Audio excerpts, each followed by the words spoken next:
हिंदुस्तान में इस वक्त एक ऐसा तज़ब्ज़ुब है,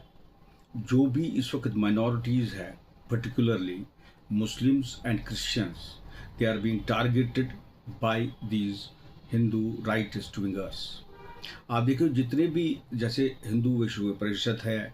या बीजेपी के वो लोग हैं, जो भी है, जिस किसी तंजीम हिंदू एक्सट्रीमिस्ट तंजीम के साथ है, वो ग्रुप के साथ है, वो इस वक्त इनको टारगेट करते हैं, इनको एक फीलिंग देते हैं कि एक जो एजेंडा है आरएसएस को या यहाँ की मेजॉरिटी कम्युनिटी को, जिसको हम कहें हिंदुस्तान की, क्योंकि ये जो बीजेपी है बैक्ड बाय आरएसएस, इसको पावर में लाया बेसिकली लोगों ने। आप मान के ये चलिए कि 100 करोड़ लोगों ने इनको वोट दिया हुआ है। दैट मीन्स कि the people of India want this kind of situation, और वो चाहते हैं कि ये एक हिंदू राष्ट्र बने, जैसे ये दिया हुआ है आरएसएस ने एक अपना एजेंडा 100 साल पहले। तो वो आहिस्ता आहिस्ता इम्प्लीमेंट हो रहा है, क्योंकि इसके अब 100 साल हो गए और दे हैव रीच्ड दिस अब stage where they want to just implement it, और ये करना चाहते हैं, हिंदुत्व यहाँ लाना चाहते हैं, इसको हिंदू राष्ट्र बनाना चाहते हैं।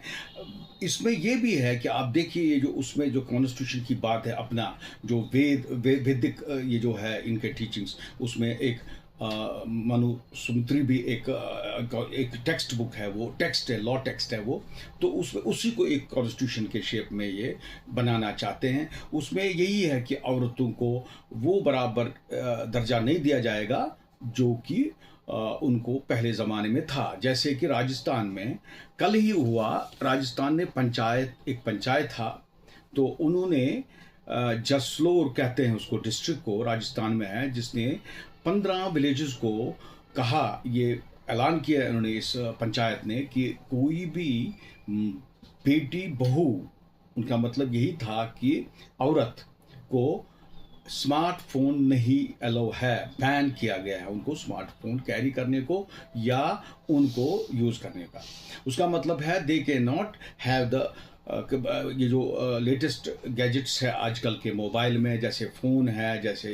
इंटरनेट है, वो उनको मैसर नहीं होगा, वो बैन है उनके लिए। और जब वो बाहर जाएंगे तो तब वो ले सकते हैं वो फ़ोन जिसमें जो पुराना होता था विदाउट कैमरा हो, ताकि वो रब्ता कर सके कभी कभार फैमिली से। तीसरी बात कि शाम को घर में नहीं यूज़ कर सकते हैं ये फ़ोन। अब देखिए यही है इसका सारा लुबलुबा। आप इसी कॉन्टेक्स्ट में अगर हम देखें जम्मू कश्मीर की बात, आप कश्मीर की बात देखिए, इस वक्त जो कश्मीरी ये समझता है कि मेरा जो यहाँ बैठा हुआ है, यहाँ local government under this third generation of Sheikh Mohammad Abdullah, जिसको हमने कहा जाता है, हमारी जनरेशन नहीं, अगर आप देखेंगे पुरानी जनरेशन 47 के जो लोग थे, उन्होंने उसको शायद, मुझे ये पूरा पता नहीं कि शायद उनको ये मैंडेट था कि नहीं, मगर शेख साहब को ये मुझे एक ख्याल आता है, बार बार इस बात का मुझे एहसास होता है कि शेख साहब जो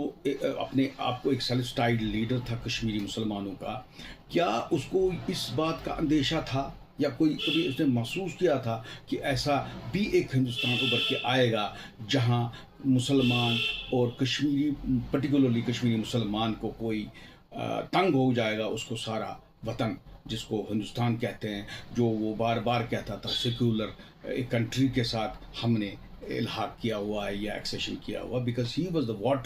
वोटरी of this accession with India. और उसी ने बार बार, अगर आप देखेंगे उसके जो आज तक जो प्रोजनी है या उसकी थर्ड जनरेशन है, वो कैसे सिमिट कर रहे हैं, इस वक्त पूरा कर रहे हैं। आप देखिए he is part of this agenda. हालांकि ये इतना, आप देखिए उमर अब्दुल्ला जो है, उमर साहब, उसके जो नवासे है,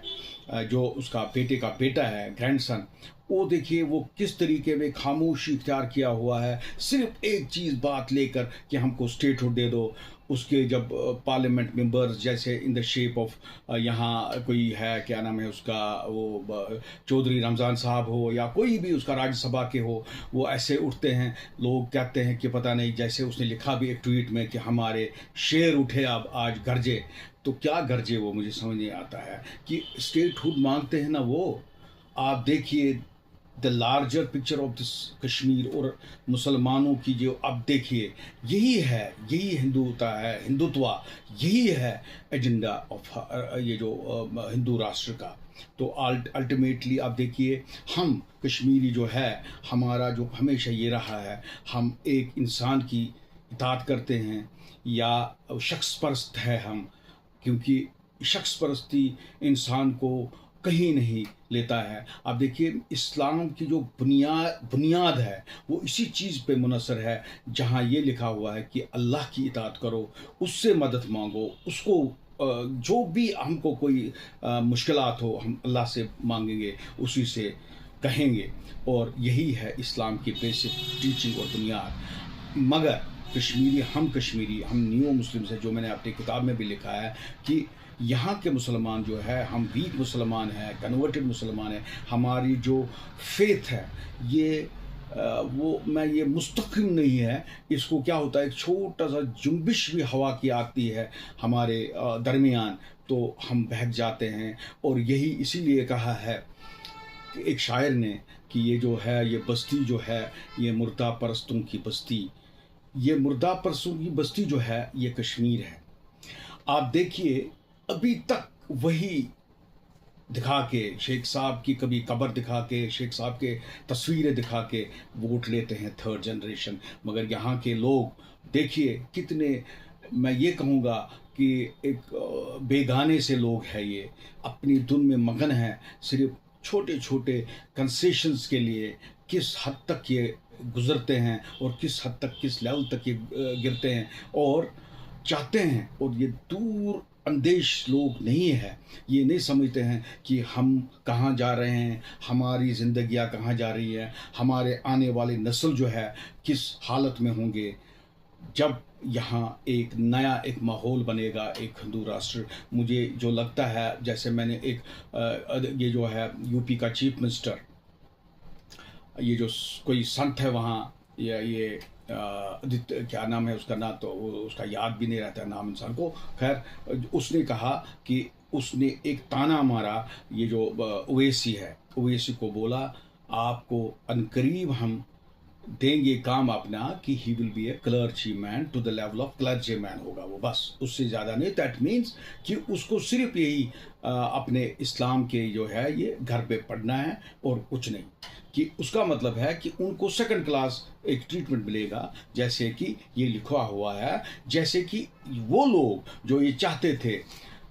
एक होता था ये जो स्वामी दयानंद सरस्वती, जो आर्य समाज का 1860 और 70s में 70 में उसने एक दिया हुआ था, एक अपना ख्वाब था उसका कि ये सेकंड क्लास इनको ट्रीटमेंट मिलना चाहिए, और या ये प्यूरिफिकेशन करनी चाहिए मुसलमान। अगर ये वापस आएंगे, घर वापसी जिसको ये बोलते हैं, उसको पहले प्यूरिफाई होना चाहिए और उसके बाद ही कैन कम बैक। तो उस वक्त जब ये टू नेशन थ्योरी सरस्वती ने, या जो ये है ये दयानंद सरस्वती स्वामी, ये जो दयानंद सरस्वती था, ये लीडर था आर्य समाज का, उसने यही कहा था कि इसमें सबसे बड़ी बात ये है कि ये सब कुछ हो गया काउ स्लाटर पे। एक पॉइंट था काउ स्लाटर का। दूसरा पॉइंट जो था ये बड़ा इम्पोर्टेंट है कि ये जो 3 पॉइंट्स पे हो गया था टू नेशन थ्योरी का इनकाद, या हम कहेंगे कि एक थॉट जो बना था, उभरा था, वो इसी पे। इसके काजी जो थे, there was a rift and mister जो हो गया हिंदू और मुसलमानों के दरमियान, वो इसी के लेके हो गया, इसी को लेके हो गया वो। एक तो काउस्लाटर पे, दूसरा बंगाल, ये जो डिवीजन हो गया, स्प्लिट हो गया इन 2 पार्ट्स, जो ईस्ट बंगाल और वेस्ट बंगाल है, मुसलमानों का अलग और हिंदू मेजॉरिटी का अलग। तो वो हुआ था 1905 में। फिर उसके बाद आप देखिए सबसे बड़ी बात है, जो सुपीरियरिटी का एक कॉम्प्लेक्स था हिंदूज का उन दिनों, वो कहते थे ब्राह्मण्स, पर्टिकुलरली जो आर्य समाज जिन्होंने बनाया फिर, बिकॉज आर्य समाज वाले आइडल वर्शिप के खिलाफ है, वो आइडल वर्शिप नहीं करते हैं। मगर वो इतने सख्त है, या उनको हम रेडिकल कहेंगे, रेडिकल हिंदूज, वो कहते थे कि हिंदू वे ऑफ लाइफ इनको अपनाना है अगर मुसलमान को हिंदुस्तान में रहना है। दैट मीन्स कि you have to have food habits, उठना बैठना, आपके तरीका, हर एक चीज़ होना चाहिए जो एक हिंदू अपनाता है। आप देखिए, सबसे बड़ी बात है, ये जो फेथ है या रिलीजन है, इससे आपको ये ज़रिया है आपके उठने बैठने का, या तमीज़ सिखाने का, या आपके फूड हैबिट्स है, या आपका लिबास है, हर एक चीज़ को इन्फ्लुएंस करता है रिलीजन। और यही हकीकत है, यही मुझे लगता है कि चाहे सावरकर हो, चाहे गवलकर हो, गोलवलकर हो, या कोई भी हो, या मोदी जी हो, या कोई भी हो, आजकल के ज़माने में आरएसएस के जितने भी सरकर ये जो लीडर है, इनका जो थॉट है बड़ा क्लियर कट है और फोर्थ राइट लोग हैं, और जो कहते हैं सामने कहते हैं। और हमेशा इन्होंने कहा कि मुसलमान सेकंड ग्रेड का होगा सिटीज़न इंडिया में। और ये जो शेख साहब का, मुझे ये लगता है कि शेख साहब आज उस दुनिया में ये देखते होंगे शायद, मगर ये मैं कहना चाहता हूँ कि हमारा जो मुस्तकबिल है, हमारे आने वाली नस्लों का, मुझे इस पे बहुत ही एक अजीब सा एक फीलिंग आती है कि क्या होगा आगे हमारे साथ। खुदा हाफिज़, अस्सलाम वालेकुम।